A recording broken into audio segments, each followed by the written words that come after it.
마지막 때 신령한 야곱 같은 사람이 되어야 됩니다.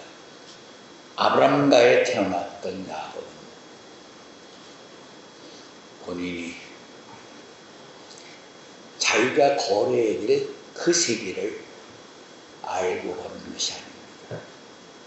모르고 걷는 가운데 마치 시편 105편에 있는 말씀처럼 야곱의 발에 하나님의 주권적인 은혜가 착고를 채워서 하늘의 기업을 주시기 위한 역사의 세계였다고 말할 수 있습니다. 그러나 마지막 때의 야곱은 모르고 걷는 사람이 되어서는 안 됩니다. 시편 40편에 6, 7절인가 보면은 내가 두루마리에 기록된 말씀대로 아버지의 뜻을 행하러 왔나이다. 그러니까 마지막 때 우리가 되어야 될 신령한 야곱은 뜻을 모르고 하늘의 일을 하는, 하늘의 일을 모르고 하늘의 역사에 동참하는 그런 야곱이 되어서는 안 됩니다. 하나님의 경륜의 세계를 모르는 사람, 인간의 잣대, 세상의 잣대로 세상적인 야곱이 되어서 김여자가 되어서 사기꾼이 되어서 자기의 목적만을 취하는 그런 야곱이 된다는 것입니다. 만물을 창조하시기 전에 인간을 자기 형상과 모양대로 창조하시기 전에 이미 만세전에 그리스도 안에서 모든 것을 예정하시고 뜻을 확정하시는 그 뜻대로 역사하시는 하나님의 경륜의 세계라는 것을 알아야 됩니다. 수시로 바꾸고 되어가는 형편을 창조하면서 내용의 세계를 바꾸는 그런 하나님이 아니십니다. 창세기 1장 1절에 빛의 세계를 지으시고 보시기에 좋았더라. 첫째 날 분명히 보시기에 좋았더라 하셨습니다. 그 빛은 그리스도 안에서 하나님의 만세전에 예정하시고 확정하신 하나님의 선하신 뜻 그 자체를 말씀하는 것입니다. 그렇기 때문에 보시기에 좋았더라 하시는 것입니다. 바울도 하나님의 경륜의 세계를 크게 두 가지로 말씀을 했어요. 즉 말씀으로 이루어지는 경륜, 그리스도 안에서 하나로 통일되는 경륜, 다섯 가지의 경륜을 두 가지의 큰 뜻으로 말씀을 하셨다. 에베소 골로새서로 통해서 분명히 바울이 그렇게 증거했습니다. 그러면서 바로 말씀의 경륜을 가운데 이런 말을 하고 있죠. 하나님이 하늘나라의 일을 말씀을 통해서 이루게 하려고 우리를 마지막 때 하나님의 사람, 사도로 세우셨다. 그런데 그것은 순간순간 하나님이 되어지는 형편의 세계를 바라보면서 바꾸어지는 역사가 아니라 이미 그리스도 안에서 만세전에 하나님이 그렇게 나를 통해서 이방을 구원할 것을 감췄던 지혜로 경륜으로 이미 이루어 놓았다는 것입니다. 확정해 놓았다는 것입니다. 그렇기 때문에 하나님이 믿음으로 뜻을 세우시고 말씀으로 창조하시려고 하셨던 그 뜻의 세계를 가르쳐 첫째 날이라고 말씀하셨다. 그래서 첫째 날을 빛이 있으라 하심에 빛이 하나님이 보시기에 좋았더라. 거기서 말한 빛은 다섯 가지 하나님의 경륜으로 그리스도 안에서 만세전에 구속사의 세계를 이루시고자 하신 하나님의 선하신 뜻을 말씀하신 것이다. 그것을 알았기 때문에 그것을 밝히 증거하면서 바울이 담대하게 내가 이런 말을 하는 것을 너희가 깊이 깨닫는다면 내가 그리스도 안에 있는 경륜의 비밀, 그리스도의 비밀을 내가 깨달았다는 것을 너희들이 깨닫지 못하겠느냐. 만일 깨달은 사람이 있다면 아마도 너희 오른 눈을 빼앗어 내게 줄지라도 너희들은 아마 기뻐할 것이다. 갈라져 있는 말씀을, 그런 경륜의 세계를 마지막 때 신령한 야곱이 되어질 사람들은 당연히 알아야 되는 것입니다. 모르는 사람은 남이 가지고 있는 귀한 것을 어떤 수단 방법을 가리지 않고 그것을 뺏으려고 하는, 탈취하려고 하는 그런 속성을 가진 도둑놈, 사기꾼, 그런 야곱이라는 것을 알아야 되는 것입니다. 창세기 4장 7절 말씀, 내가 선을 행하면 어찌 낯을 들지 못하겠느냐. 선을 행치 아니하면 죄가 문에 엎드리느니라. 죄의 소원은 네게 있으나 너는 죄를 다스릴지니라. 가인이 죄를 다스리지 못해서 결국은 아벨을 쳐 죽인 것이죠. 자기의 욕심, 욕망, 야곱의 속성을 다스리지 못했기 때문에. 인간은 누구나 영적으로 말하는 두 가지의 속성을 가지고 있다는 것이 기록되어 있죠. 로마서 7장에. 마음으로는 올바른 야곱 같은 속성을 가지고 있고, 육시로는 에서의 속성을 가지고 있죠. 야곱, 에서. 두 가지의 속성을 가지고 있기 때문에 성령의 소유과 육신의 소유를 항상 충돌, 대칭, 싸우고 있다. 그렇기 때문에 그런 우리들에게 하나님이 너는 죄의 소원의 주인이 되지 말고 죄를 다스리는 사람이 되라. 성령의 사람이 되라. 성령으로 육신의 소유를 다스리는, 제압하는 그런 사람이 되라. 이렇게 말씀을 하고 계시는 것입니다. 그렇기 때문에 하나님은 우리에게 이런 말씀도 하셨습니다. 야, 오늘은 내가 내 앞에 에서의 모습으로 나왔고, 또 어떤 때는 너는 내 앞에 야곱의 모습으로도 나오지 않느냐. 가인에게도 오직 나쁜 습성이, 악한 생각이 100% 다 있는 것은 아닙니다. 두 가지를 가지고 있습니다. 상대적이죠. 그렇기 때문에 하나님은 제사 그 자체로서 가인을 버린 것은 아닙니다.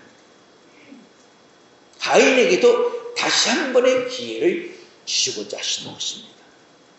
내가 죄의 소원의 주인공이 되지 말고 죄를 다스리라 하신 말씀 속에는 가인에게도 다시 한 번의 자비와 훈계를 베푸시려고 하시는 하나님의 의도, 의중이 있었다 하는 것을 알아야 되는 것입니다. 다시 말하면 아벨을 통해서 재물을 연락하시는 것을 알게 되었던 가인이 다시 한번 아벨을 통해서 자기의 재물을 바치면 된다는 것을 하나님이 가인에게도 깨닫게 해주셨다는 것입니다. 그런데 가인이 그것을 택하지 않았습니다. 이스라엘 백성들이 예수님을 죽이는 심정으로 가인이 아벨을 쳐 죽였습니다. 차라리 그럴 바에는 저자가 상속을 받을 자이니 저자를 차라리 죽여버리고 없애면 우리가 상속을 받을 수 있는 것이 아니냐. 그래서 포도나무의 품꾼의 비유 가운데 아들을 종들이 때려 죽였죠. 가인도 똑같은 생각을 하는 것입니다. 내가 동생 아벨에게 내 재물을 맡겨서 하나님에게 제사를 드려서 연락받는 것보다는 저자를 아주 죽여버리면 하나님도 내 재물을 당연히 받을 수밖에 없는 거 아니야. 똑같은 생각으로 가인이 아벨을 쳐 죽인 것을 깨달아야 됩니다.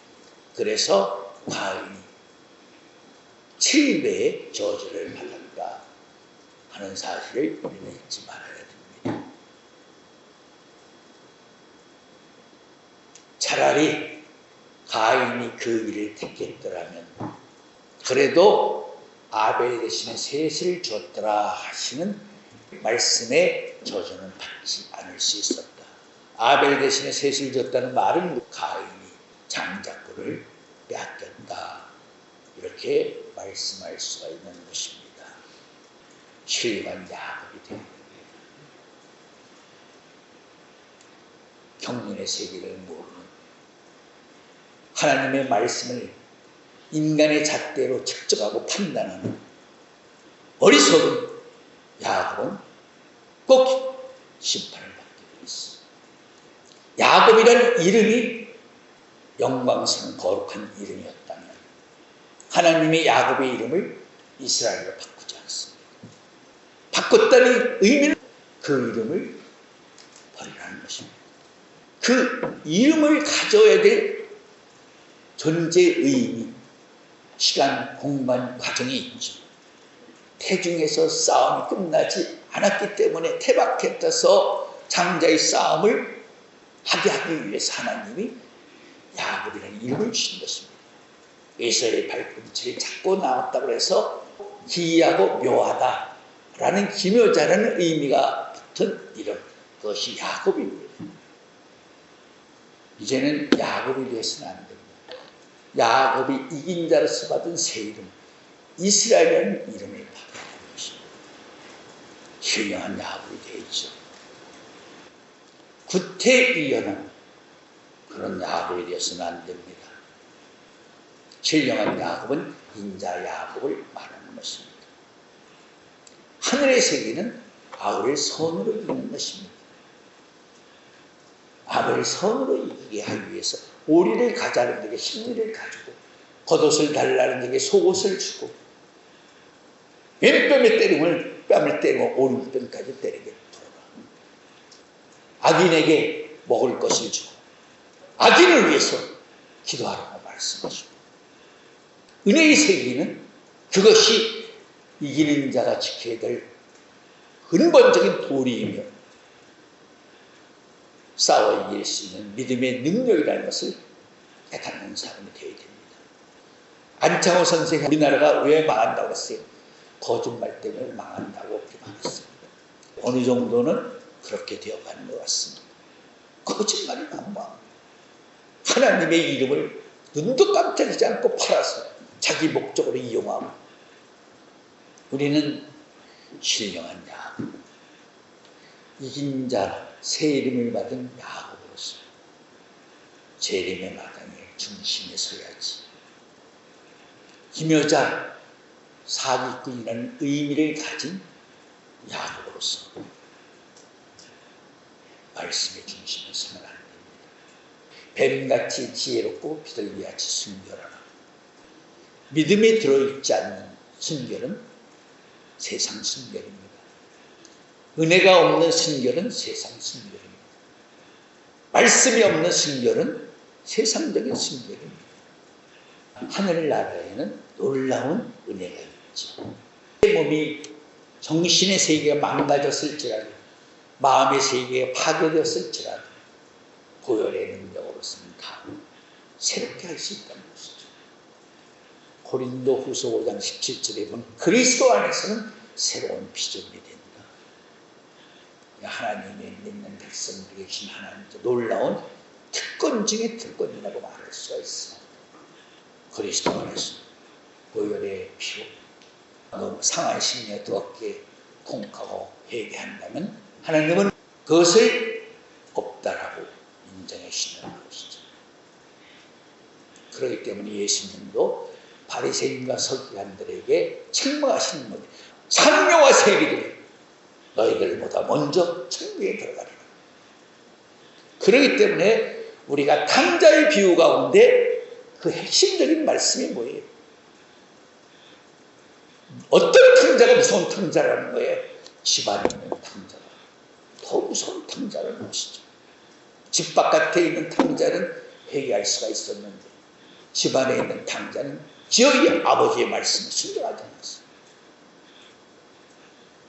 재산을 낭비하고 돌아오는 그에게 새 신발 시켜 가락지를 끼우고 그를 위해서 양을 잡고 소를 잡고 음악을 준비하고 말이 됩니까 이게? 아버지가 설득하고 설득했지만 집안에 있는 탕자는 결국 동생을 맞아들이지 않았습니다. 아버지의 말씀에 순종하지 않았다. 하나님께서는 상한 심령을 기뻐하신다. 시편 51편에도 그 말씀이 있습니다. 상한 심령이라는 자기의 죄를 깨닫고 부끄러움으로 눈물을 흘리지 않은 심령. 신령한 야곱편에 있는 사람들은 그런 눈물을 흘리지 않습니다. 근데 악한 야곱의 편에 있는 사람은 그런 눈물을 흘리지 않아요. 오직 자기가 노리고 자기가 취하고자 하는 자기의 야욕, 야심, 목적을 위해서는 상한 심령이 되지 못했다. 그들이 그 누구보다도 그때는 눈물을 흘립니다. 자기 자신을 위해서, 남을 위해서, 이웃을 위해서, 형제 사랑을 위해서 절대 눈물 흘리지 않습니다. 흘릴 눈물이 없죠. 그들은. 그런 심령이 없기 때문에. 우리는 두 가지의 속성을 누구나 다 가지고 있습니다. 전도서 7장 20절인가 보면 저 세상에 아무리 의인을 할지라도 죄 짓지 않는 자는 없다라는 말씀이 있습니다. 바울도 그렇게 말했죠. 그래서 속사람과 겉사람. 속사람을 성령의 사람, 겉사람을 육신의 사람. 우리는 두 가지의 모습을 다 가지고 있습니다. 뜻으로 말하면 우리는 에서와 야곱의 속성 두 가지를 다 가지고 있습니다. 어떤 때는 우리의 심정이 야곱이 되기도 하고 어떤 때는 우리의 심정이 에서가 되는 때도 있습니다. 그렇기 때문에 하나님의 5가지 경륜의 세계를 사도 바울 2가지로 다시 설명을 했습니다. 첫째는 말씀으로 이루어지는 경륜, 두 번째는 그리스도 안에서 하나로 통일시키는 경륜. 우리 각자 나도 우선 하나가 되어야 됩니다. 속사람과 겉사람이 하나로 통일이 되어야 됩니다. 호세아 2장에 보면 하나님은 하늘에 응하고 하늘은 땅에 응하고 응한다는 건 인정한다는 소리죠. 그리고 땅은 만물에 응하고 만물은 이스라엘에 응합니다. 마찬가지입니다.